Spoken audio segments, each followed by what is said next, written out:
Thanks for tuning in to another episode of S&M Radio. I'm Shannon. I'm Mark. And this time we are talking about what I consider the greatest Friday the 13th movie ever made, because as everybody knows, I guess depending on when you're listening to this, Friday the 13th is right around the corner, and we are going to be talking about Jason Lives, Friday the 13th Part 6. Yeah, this is a very awesome addition to the Friday the 13th franchise. I don't think it's my favorite. I still kind of prefer my Jason to be the Mongoloid that we see in 3 and 4. I don't know. I think that's probably my favorite kind. Those two kind of to me are like the Friday the 13th movies. But 6 is like such an awesome installation to the series. It's a great flick. Anytime I watch it, I really love this movie, but it does have its flaws. But then the other thing I can't help thinking every time when I watch this movie is, damn, they would do anything for a sequel back in the day. Yeah, it is kind of funny how they do bring him back to life, and that's the one thing. Like, I love the idea of him getting brought back to life with a bolt of lightning. I think that's awesome. But it is kind of strange and contrived on how they do it. Like, the one thing that always bothered me is that Tommy Jarvis pulls a metal rod off of the fence, which, who could? I mean, when you think about that, that's kind of ridiculous. And it just seems so like, I got to go stab him now, and so I'm going to stab him with this big giant iron fence thing that I just kind of pulled right off of, although it was welded shut to the thing. That was very Frankenstein-ish. The plot to this movie is pretty simple. So this is the third movie in what I like to refer to as the Tommy Jarvis trilogy. So you had Part 4, which was Tommy Jarvis as a kid. Then you had Part 5, which was Tommy Jarvis, like late teens, early 20s. Crazy Tommy Jarvis in that episode.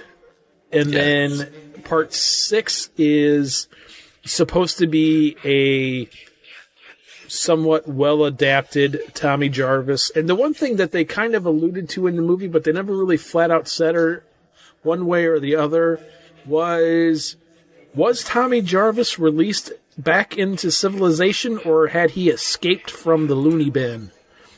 He escaped. See, that was, because I know there's the one scene with the cop, and he's like, I'm going to call the loony bin, and they're going to come and get you, but, it was kind of, they didn't say, like, if he actually escaped or not, but yeah, that's why I was wondering if he actually escaped or not. Hold on a second, because in the beginning when they're driving to the grave, doesn't his friend say something like, if they find out what we're doing, they're going to take us back in straitjackets? Yeah, he did, but I guess I always kind of thought about that as like, we just got out and this is the first thing we're doing, kind of thing. That makes sense. Yes, you're right. So you're very right. But anyway, so Tommy Jarvis and his cohort at the beginning of the movie, which was from from Welcome Back, Kotter. Tommy decides he's got to go dig up Jason, and he's going to burn Jason to make sure that he's actually dead or whatever. Then, like you said, he gets all pissed off and starts stabbing him with this piece of the wrought iron fence, and then goes to get the fuel to burn him, and lightning strikes him, and then, then all hell breaks loose after that. Oh, yeah. That's when it begins. The very first opening sequence of this movie, I actually think is probably one of the more creepy parts of the movie, and like truly like almost monster movie like. So when, you open up the grave and here's this just corpse and it's all maggoty and there's cobwebs all over it and stuff. And then it rains. And then not only is he all maggoty and dirty, but then he gets all slimy and kind of muddy and he's just really gnarly looking. Compared to the rest of the movie, that opening sequence to me was always really cool. Yes. Actually, one of my gripes about this movie is the rest of the movie with Jason, and that is, for the most part, aside from the opening sequence in the movie, every other time you see Jason, he's like in these like brand new clean work clothes that look like they just came off of the rack at the store. Right. Even there's a couple of scenes where they even look like his shirt's like pressed. You know, it doesn't look like he's been laying in the ground for 5 years or whatever it's been. He dried up nicely. And then the other thing that's always bugged me about this movie, which I never understood why he had this on, and that is he's wearing like a utility belt. Yeah, that was kind of a strange add-on to it. I believe he got that belt from one of his victims in the paintball forest. Yeah, it is weird. And he's got the survival knife too, which is kind of strange. So, but this was 1986, and Rambo: First Blood Part 2 had just come out the year before. So I guess, I don't know, maybe they wanted to throw a survival knife in there for whatever reason. Like a lot of the Friday the 13th movies, when it got to this point, Part 6 was really all about the kill count. Mm-hmm. So when we had talked about Part 5 a couple of episodes ago, or more than a couple episodes, I think we talked about 5, I think the last Friday the 13th, or maybe it was the time before that. But anyway, when we talked about Part 5, we had talked about how there were these people that were just kind of thrown into the movie for no seemingly reason at all other than to be killed. And this movie kind of had that as well. But at least the one thing that with this movie compared to with Part 5 was the people that were kind of add-ons in this movie, for the most part, were kind of sort of explained. So, you know, you had the one scene where you had the guy and the girl that were driving down the back-ass road with the gullies and stuff in the bug, and Jason cuts in front of them. And they're like, oh, crap. And, you know, they even make a comment like, oh, the camp's not going to be all right without its head counselors there. Right. But then, like you were just mentioned, the paintballers, I would be willing to bet, I didn't do any digging into this at all, but I would be willing to bet that the paintball kill scene was a complete add-on, that somebody went, we got to get more kills in here. That scene, actually, and if you watch that, the paintball scene was one of the very first scenes that was shot. And if you look at the Jason in that scene, he's huskier. He's a big, heavier guy. And they actually had a different guy cast as Jason. And after they shot that scene, the director was like, no, or this, I think it was the studio said, we don't like how he looks. He doesn't look right. So that's when they got CJ Graham to take over. So yeah, that scene, those scenes in the paintball thing it's a different guy playing Jason. And you can see especially the scene when that nerdy guy shoots him, hits Jason in the chest, and he like looks down. You can tell that that's a totally different guy playing Jason than what we see in the rest of the film. That's why he looks so different. It's funny that you say that's one of the first scenes shot, because it seemed like, I mean, it really did, because they didn't explain those guys that were playing paintball had no reason to be there other than they were playing paintball. But I mean, they weren't tied to the story at all in any other way. Same with the couple in the woods, where the guy who proposes to his fiance. Yeah, that was another one that was. I think that was another add-on kill, like you said, where they needed to toss some more gore in there, some more death. Yeah, because when you get down to it, I mean, in this movie, there's really only a handful of like really main characters. You have the Tommy Jarvis character, then you have Megan, who's the female lead in this movie, and then just a couple other counselors. Really, I mean, you have the cops and stuff, but you know, really, I mean, there's only like 4 or 5 like actual main characters in this movie, which is a little bit less than some of the other movies. Like, you know, in Part 3, you had like 6, 7, 8 people. One thing too we should say about this film is, you know, this is the beginning of what was known as the zombie Jason. Because prior to this film, Well, the first four movies, Jason was alive, and even though, like, when you think of like part four, he was, I guess, he escapes the morgue and all of that, and he was, alive, walking, talking, or not talking, but walking character, and yeah, I guess he's never said a word.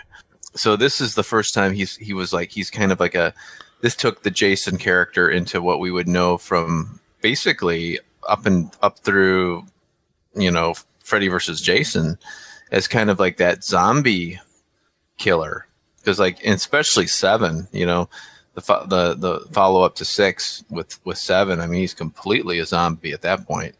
And then in 8 and and I mean everything else at that point, we're looking at the undead Jason. Like I was saying before too, this was what I always considered the final movie in the Tommy Jarvis trilogy. Right. I always thought of this was a good end to the Tommy Jarvis story. Uh-huh. We haven't talked about part 4 yet on this show, but in part 4 and part 5, and then in part 6, Tommy Jarvis is played by a different actor in each movie.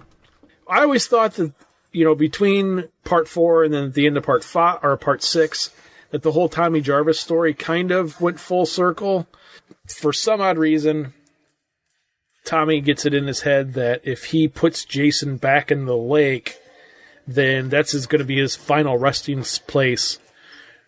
Which is kind of funny because at the beginning of the movie, he was going to go burn his carcass. He wasn't going to dig him out of the ground and drag him to the lake. Well, you know what? It goes back to that rule that I know you brought up when we talked in the past, but I think you brought it up on the show a few times before too. This is one of those movies where the character goes to the library and gets a book about how to get rid of, whatever the killer you're dealing with or whatever, like just like The Howling when they went and got a book on werewolves. But yeah, that was one of those things where we kind of discussed how there's like that, you just go to the library and find it. Oh yeah, if I got a serial killer who's back from the dead, so I better go to the library and find out. Yeah, so it was it's one of those things where you're like, what? That's not what you were Right. going to do yesterday. What? Right. But I always wondered after this movie, whatever happened to Tommy? I know in the comics and stuff, because there's a bunch of Friday the 13th comics that were made, in the 90s, and I think even there's still some that are being made nowadays, or maybe not now, but since then, there's been different comics, and I've read some of them. And I know that Tommy Jarvis's story is expanded on in the Friday the 13th expanded universe. But I always kind of wondered what happened, after this movie. And we'll loop back around and talk about Megan a little bit. But one of the things I always thought would have been kind of cool is if after part 6, if they would have kind of continued on with that story, especially with part 7, because part 7, if you remember, part 7 happens when the main character in 7, Tina's a little girl, and then it jumps forward like 15 years. If that would have been Tommy Jarvis's and Megan's characters, like at the beginning of part 7, and then the Tina was like their kid or something, that would have been cool. That would have been kind of cool. Or even have them like in a later movie come out and like you have these kids that are going to Camp Blood, and then they start telling stories around the campfire, and you have one of the kids speak up and be like, well, my daddy killed Jason Voorhees. Yeah, that would have been really cool. Bullshit. My daddy was Tommy Jarvis. Oh, no way. Right. Part 5 was going to lead into Tommy being the killer. At the end of part 5, Tommy, he puts the mask on, and we're led to believe he attacks, the final girl, Pam, at the end of the movie. And actually, Pam and the kid who was playing him in Tommy were both going to go on to do part 6 originally, because Pam, the actress Melanie Kinnaman, she signed a contract that she would that she would do part 6. And so she was going to do that. But because part 5 was such a dismal failure to the fans, like everybody hated it because Jason wasn't in it, they completely scrapped that whole idea and then went with what we got for part 6. They had to bring Jason back because everybody was so upset that it was a copycat Jason. Part 6 is really to get the series back on track with Jason. And it does kind of cap up Tommy's story, and it ends the whole thing where he kind of brings it full circle, brings Jason back to the lake, and so it is kind of a cool ending in that sense, and then obviously part 7 came. And to loop back around to one of the characters we've mentioned a few times already, and that would be the Megan character in Friday the 13th Part 6. And I think this is going to be one of the things about this movie that me and Mark will disagree on a little bit. And so I'll give you a little bit of background about the Megan character. So Megan is the daughter of the sheriff in this movie.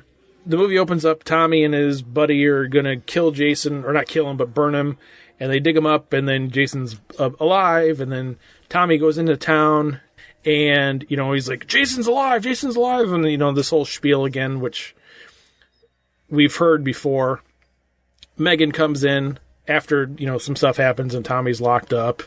This Megan character, who is played by Jennifer Cook, and Tommy kind of have this connection. And then Megan ends up being one of the more pivotal characters in the movie. But in my mind, I know when we talked about part 3, I always said that the girl at the end of part 3 was my favorite final girl from the Friday the 13th movies. But I would say Megan from part 6 is a close second. And in my mind, the Jennifer Cook character, or actress, not character, but the Jennifer Cook actress beats out Melanie Kinnaman for me. Really? Yeah. Oh, wow. Well, I can see why you would like her. She's very spunky, kind of a spunky character, and wow. Yeah, that's I can see that. She the funny thing about her though, she, like in Friday the 13th Part 6, she's not, like, a little different in how they did the whole final girl thing. Like, she is the final girl, but she doesn't take on Jason the way like the other final girls did. Right. Because we've got Tommy in this one still around, and so it's kind of like the final guy kind of takes a big part of that, Yeah, that's one of the other things I noticed about this movie, too, was this is one of the ones in this series that really didn't have a final girl. I mean, technically Megan would be the final girl, I guess, but she wasn't, because, I mean, she was there, but she was, like, off in the background. Tommy's the one doing all the work at the end of this one. The other thing, and I haven't done too much digging into this, but I almost wonder if there isn't something out there referred to as like the Friday the 13th curse. Because like Melanie, Jennifer Cook's acting career pretty much was over after Friday the 13th. Yeah, it kind of ended at that point, didn't it? Yeah, she was in a couple of things before this. Okay. But then, she made this movie, and then that was, like, it. Okay. Yeah, and I don't know if, like I said, if there's any reason for that, or, if this was just a thing in the mid-'80s where you had your name attached to a horror movie, and, sorry, dude, you're screwed. Kind of. Right, exactly. There's a couple other things about this movie that were kind of unique. One of them being that in every Friday the 13th movie, you have a face reveal of some sort throughout the movie. In a couple of the movies, you had a few face reveals, parts where you had more than one. Part 6, the face reveal was done at the beginning of the movie, and then you never saw his face after that. which I always thought was kind of cool. The other kind of cheesy part to this movie was not the opening scene, but the opening sequence, which had that weird James Bond feel to it. Yeah, that I did not like. I will say I did not like the intro to the credits. Yeah, it was always every time I see that, I'm like, that's kind of weird. Yeah, it's a little cheesy, a little corny. But it kind of sets the tone for the movie. It's, this one's going to be a little different. It's a little bit more campy, a little more on that, playing tongue in cheek. So kind of goes along with what they're doing. Yeah, this movie almost has a little bit of like a Meatballs feel to it, or even like almost like a kind of almost Porky's feel to it a little bit. Yeah. Yeah, I could see that. Yeah. I mean, there was a couple of things in there that were definitely really cheesy. And I mean, total 80s movie. Oh, yeah. Absolutely. You have the campers that are out there in their short shorts and tank tops and cut up jeans, and guys with mullets and teased hair and earrings. And oh, yeah. There's a lot of 80s going on in this movie by all means. Oh, yeah. Totally. So one of the cooler things of this movie is the fact that I think this was really the first Friday the 13th movie that had like a real soundtrack to it. Yeah. Yeah, they had some songs on here. Yeah, and Alice Cooper did more than a few songs for this movie. Yes, he did. Which you hear two of those at the beginning of this episode. Overall, like I said before, this is by far my favorite Friday the 13th movie. I want to say this is the first Friday the 13th movie that I saw unedited. Is it? And I don't remember if I saw this unedited before I saw the edited version or not. I know me and you had talked about, before we went on the air, that about how when you watch the edited version versus the unedited version, there's really not a lot of difference. I want to say this was one of the first ones I saw unedited, which would have been probably like in the 6th grade era, 6th grade. Staying with my grandparents, go into the video store and pick out a couple movies, and they didn't care, they, oh, what's that? Oh, that looks cute, kind of stuff. I mean, grandparents are wonderful. There was a lot of cuts to it. This is back when the MPAA was kind of getting kind of hard on them. So one of the scenes that I would have really liked to see how it was originally set to or how it was originally filmed, and they obviously had to cut it to make it get the R rating, was the triple decapitation during the paintball scene. Because the way they show it, Jason jumps out of a tree and grabs his machete and like slices, 3 of those characters, and all 3 of their heads come rolling down, and you see it real quickly. It's shot real quick, but apparently the original cut was a little bit more graphic, and you got to see it a little clearer. I should check it. I was going to say I should check and see if I have that on the Blu-ray, but I don't have this one on Blu-ray. Friday the 13th, Part 6, Jason Lives.